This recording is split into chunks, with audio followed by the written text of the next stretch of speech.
Hey guys, my name is Pansy and welcome to my brand new Striker guide for HADUM grinding. In this video, we're going over both Succession and Awakening. We're going to go over the add-ons, DPS rotation, mechanics, and more. So my last Striker guide was released before HADUM came. A lot has changed. I've improved as a player and I've gotten better at grinding as well. So I wanted to share all that information with you guys. You can still watch that guide for the basic build and such for Succession, but once you get to the DPS rotation, you want to refer to this guide. The DPS rotation, the add-ons, all of the mobility combos we go over here are a lot more up to date, and I've learned some new things since then, so stay tuned. Before we begin, as always, please do like, comment, and subscribe. More than 70-something% of you guys aren't subscribed and you're watching my videos. You got nothing to lose. If you don't like my content, you can unsubscribe later and let me know in the comment section down below what I can do better. But also check me out at twitch.tv/I'mPansy. I stream a few days a week at 10:30 p.m. Eastern. I've increased my streaming schedule a little bit, but usually it's on Wednesday, Friday, and Sunday. And lastly, I wanted to shout out my Discord channel, guys. I added 2 new roles, one for Striker, one for Mystic. If you take those roles, you'll get access to the Striker and Mystic guide sections. Over here, all the information that I put up in this video is going to be here in written format, so it's more convenient for you guys, as well as if anything changes in the future with the rotation and stuff, I'll just directly update this guide over here. This is going to be a bit more convenient, as well as in the future, if you're watching this video, you can check out that section to see if anything's different.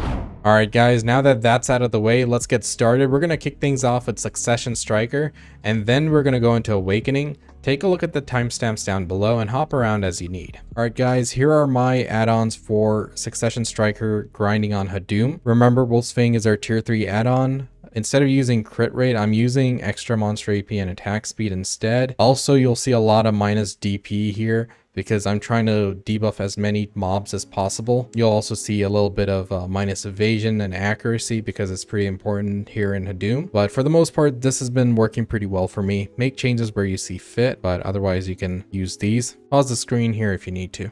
Now that the add-ons are sorted out, we're going to go over the damage rotation. First, we're going to do it slowly so you know what skills I'm using, and then we'll do it at the normal pace so you can see how it looks. And then we're going to go over the tips and tricks. There's a lot of intricate things and details that you need to know for Succession Striker. For example, the Fang cancels, the mobility combos. There are a lot of mobility combos and a few other things that I want to go over. But first, let's go over the damage rotation. Like I said, we'll go over all the mobility and additional combos afterwards. But for the main damage rotation, we're going to start off with a flash step into Rage Hammer, Crouching Wolf to pull some mobs. As they're grouping up, we're going to do Skull Crusher. And then we're going to do Adamantine into Fang to proc the tier 3 add-on from Fang. After you proc your add-ons from Fang, you're going to go into the Crimson Fang tree. So that looks like this. Shift RMB for Crimson Fang, and you continue to hold RMB to go into Flow Death Strike and Bombardment. And then you hold LMB to go into Venom Fang into Final Blow. This was a confusion in my last guide, my bad. So I'm going to go over it. In order to do Explosive Blow, the only way is to use Crimson Fang, and before you go into Death Strike or Bombardment, hit LMB to do Explosive Blow. But we don't use this in PVE, so ignore it. So it's going to be Crimson Fang, Death Strike, Bombardment, Venom Fang, Final Blow. So here it is, Crimson Fang tree, Final Blow.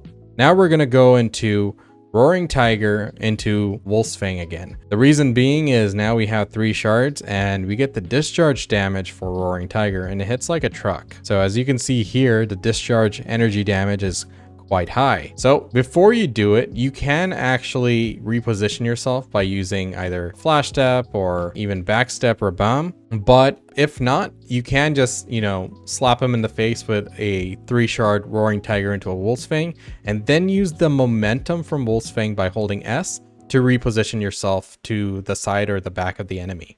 So that's going to look like this. Now, it's a really short window to turn your camera in order to reposition yourself after Fang. If you're hitting the target with Fang, initially you might shoot your Fang off to the side or a different mob and not the one in front of you. It's okay, you'll get the hang of it, just keep practicing. But it's important to get that down because if you're using backstep to get behind the target, you're using up a skill which could have been a DPS skill to reposition yourself. So in the interest of dishing out as much damage as possible in the shortest amount of time, it is important to get used to repositioning yourself using Fang. Also, the same concept applies to using Crouching Wolf as well. You're not just using Crouching Wolf to buff, you're using it to reposition yourself as well. All right, back to the rotation. After you do a Roaring Tiger into Fang, you're going to go into the adamantine tree. This consists of adamantine, ankle hook, martial deva, and savage fang. So it looks like this. So the combo is going to be RMB, F, RMB, LMB. Then, if the mobs are still alive, you can clean them up by using a Rampaging Predator and then going right back into Crimson Fang tree and repeat the whole rotation. So because Succession Striker has very little ramp up time and short cooldowns, his infinite rotation is actually quite infinite. So there's no need to wait for cooldowns to come back and such. You can just keep going non-stop. So you can just repeat until the entire pack of mobs are dead. So I didn't explain an important factor to that damage rotation because Knee Hammer is a skill that we use, but it doesn't do much damage. So after you use Wolf's Fang, we always do Knee Hammer for one tap just to cancel the animation as well as bridge the gap. So for example, if you're using Wolf's Fang and you held it out too long or you mistimed your camera flick, it could take you out of position like that. If you do Knee Hammer right after for one tick, you'll close the gap as well as cancel out the animation where he holds out his hands like that. Here's an example of me going into Wolf's Fang to Crimson Fang. So he'll hold out that animation for a tad bit, and that's a little bit of a delay and a DPS loss, right? So if you actually go Wolf's Fang into Knee Hammer, it'll cancel that animation and allow you to go straight into Crimson Fang like this. So that's why we use Knee Hammer after every Wolf's Fang, but you know, it comes down to your practice. Like if you're using Wolf's Fang to reposition yourself, that's fine. Then you can either immediately start going into Crimson Fang if the mobs are right in front of you, or if you need to bridge the gap, go Knee Hammer. But it's an important thing that needed its own section. That's why I didn't add it. But in the next part where I'm showing you the DPS rotation at its full speed, I'll be using Knee Hammer right after Wolf's Fang. All right, guys, now let's go over the DPS rotation at a normal pace.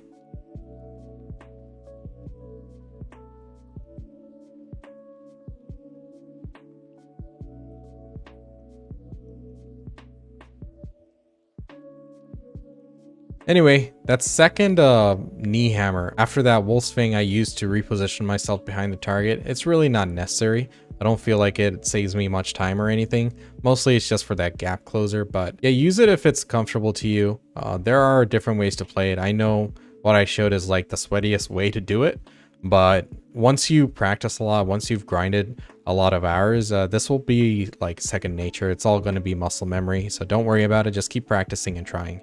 All right, guys, now let's go over the mechanics behind Succession Striker. We won't need to go over too many details for Awakening, but Succession does have a lot of tiny details that you need to know in order to play it effectively. So let's start off with the Wolf's Fang cancel. So first we have Adamantine into Wolf's Fang.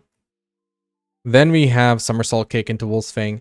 I've actually used this quite a bit in HADUM spots like Biragi Den and Bloody Monastery, where some mobs can be floated.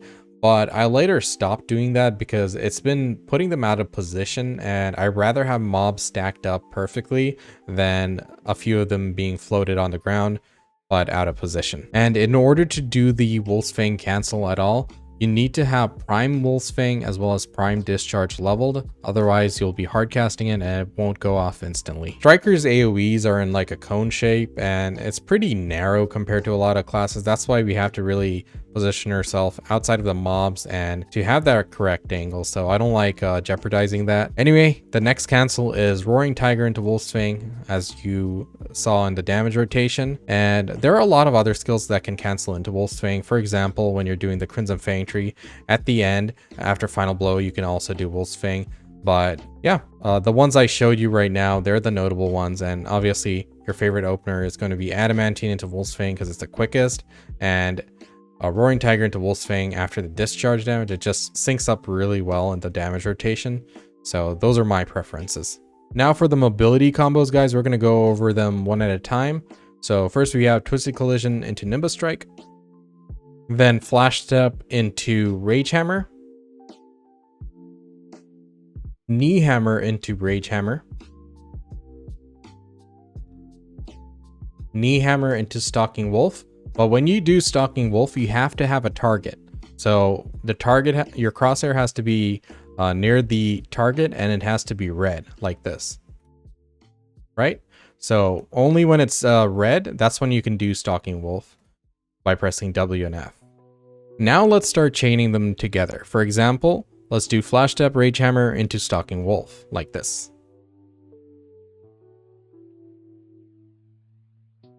Now let's do Knee Hammer into Rage Hammer into Stalking Wolf.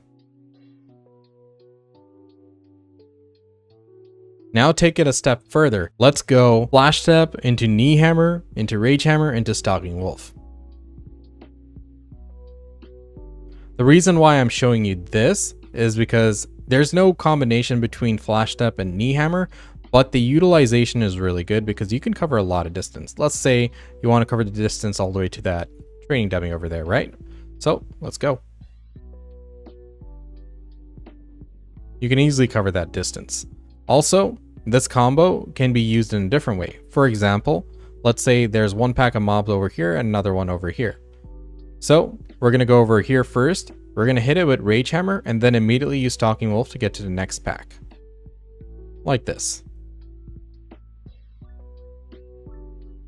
And of course, we also have the backward motion from Crouching Wolf, which you can use to reposition and move around. And that pretty much concludes the mobility skills for Succession Striker. He has a lot of good mobility once you learn to use all his skills properly. So that's one of the reasons he's so dominant. He has such good mobility, his damage doesn't have too much of a ramp up time, and all his skills hit so freaking hard. Now let's move on to the next section.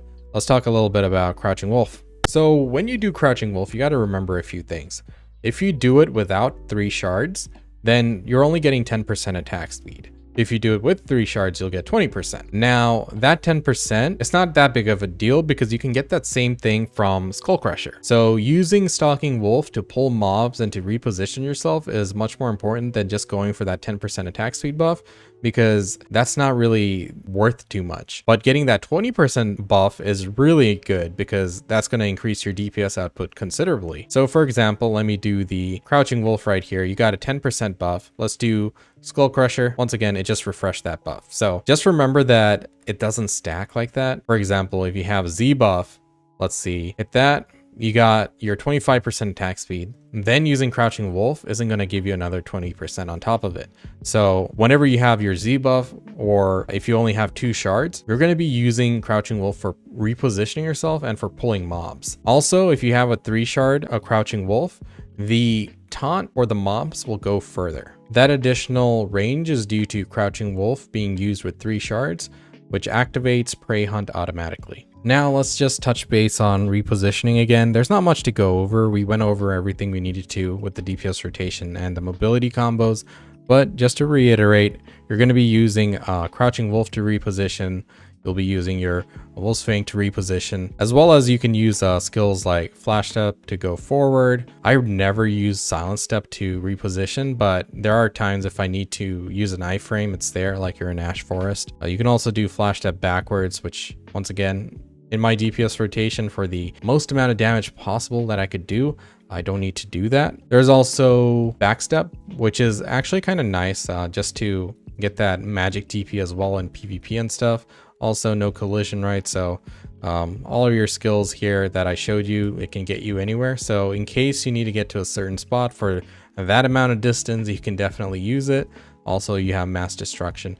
So you do have options, but the key is something I mentioned earlier, to use DPS skills to do as much damage as possible and not use mobility skills in between when you could be using DPS skills to reposition. Now, before HADUM came out, Succession Striker was pretty much top tier. He was the god.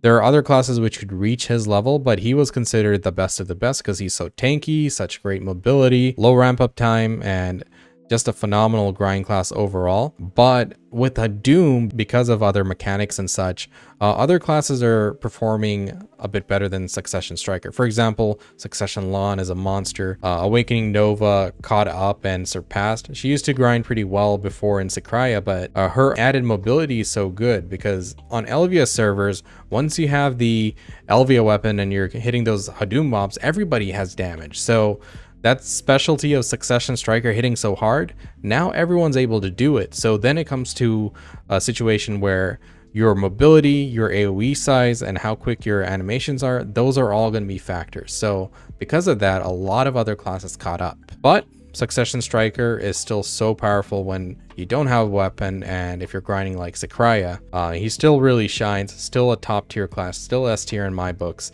and still a great class to play, so don't shy away from it. Once you get all the small minute details down, he's really powerful. All right, now let's move on to Awakening. All right guys, here are my add-ons for Awakening Striker. There are two things I want to point out here. First, Fang and Crosswind are our tier 3 add-ons. Secondly, I put 4 different add-ons on them because I like stacking them up for my entire damage rotation, and it works pretty well for me, but you can have the same effect on both of them if you want. You can do monster AP and attack speed, or monster AP and crit hit rate, whichever. And you can also change out the accuracy for crit hit damage if you like. Feel free to adjust these as needed. If you find any better combinations for add-ons, you can let me know in the comment section down below or on Discord. But for the most part, these are what I use for HADUM grinding. All right, guys, now we're going over the damage rotation for Awakening Striker. As always, first we're going to start off going through the rotation slowly and explaining it, then go through the rotation at full speed, and then we're going to go over some tips and additional information. All right, let's start off with the opener. Generally, I like using Twisted Collision into Nimbus Strike to switch to main hand as well as cover distance. Then I'll use Crouching Wolf to aggro mobs and do Wolf's Fang to get the tier 3 add-on buffs. And then I have to switch over to main hand. So I usually do that by using Autumn Blaze or Spiral Cannon. Now for the main DPS portion of the rotation. First, you'll use Ultimate Crush to knock the DP down of your target. Then go to Echo Spirit to reposition yourself behind the target. And right out of Echo Spirit, we're going to use Spiral Cannon into Flow Crosswind because it flows pretty well, like this. So by this time, you'll have all 4 of your major add-ons procced if you did it at a good speed. After you do Spiral Cannon into Flow Crosswind, you'll be in the air, and that's when you start your hardest hitting skills that are going to be Skull Crusher into Skull Hammer, Infernal Destruction into Landbuster, Rampaging Predator into Flow Bite Off. That looks like this. So let's start off with the Spiral Cannon into Crosswind again, Skull Crusher, Infernal Destruction, Rampaging Predator. Then we'll go into Endless Explosion, Endless Fight, and Autumn Blaze, but I won't use Endless Fight if there's only a few mobs around. I'll only use it if there's a considerable amount of mobs and we have to go into a follow-up rotation to clear them up.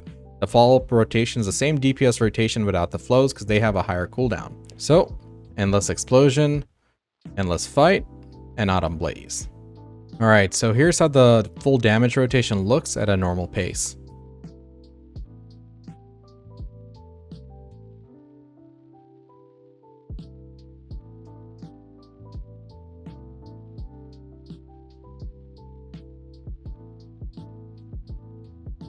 Now let's talk about a few tips and stuff.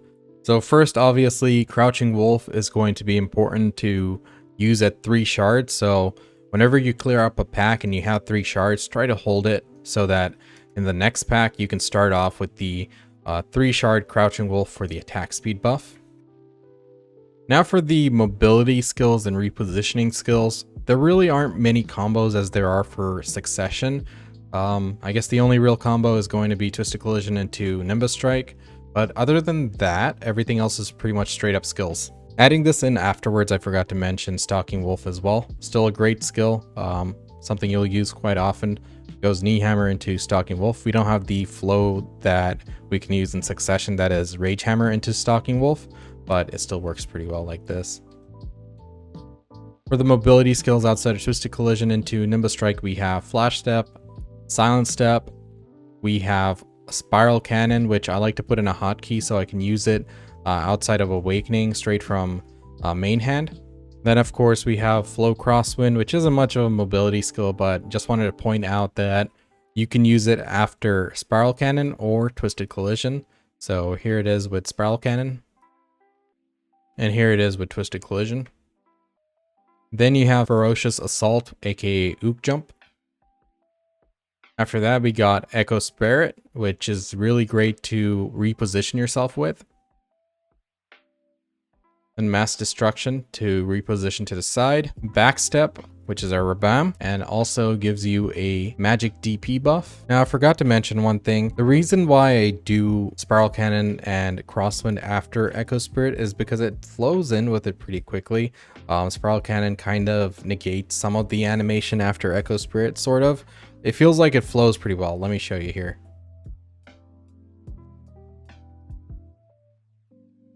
But there are some times that I like to interchange those, and I like to do Echo Spirit after Spiral Cannon Crosswind. The reason being is sometimes the mobs are turning around really quick and I feel like I'm not getting enough back hits.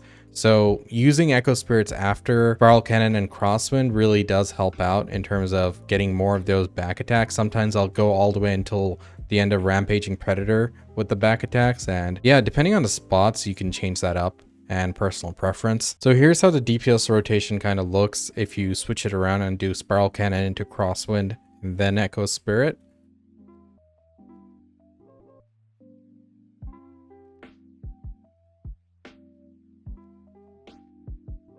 So it's purely for the back attacks. If you're getting a lot of back attacks in, you really don't need to do that. So if you're wondering which one's better, Awakening or Succession for HADUM grinding, for me, it's like this. If I have a weapon, Awakening greatly outpaces Succession. Like, I fly past my Succession pace. He outpaces Awakening Mystic as well by a considerable margin. Grinding without a LVO weapon, I feel Succession is better. The combos are more consistent, concise, and Awakening Striker has high cooldowns on the flow skill, so that kind of gimps our DPS rotation a little bit. So that's why I prefer Succession if I don't have any weapons. Of course, we don't get to choose mid grind or anything, but if I'm grinding at Orcs, I'm relying on getting a weapon to get that big money, so I take Awakening over there. If I'm grinding at somewhere like Bogans, I'll use Succession. It's just a lot more consistent and I can focus down the elites a lot better with it. All right, guys, that's it for this video. I hope you found it helpful. Let me know in the comment section down below if there's anything you want me to add or anything I need to change. I'll update my guide in my Discord channel. So please do like, comment, and subscribe, and check me out at twitch.tv/I'mPansy. I'll catch you guys next time.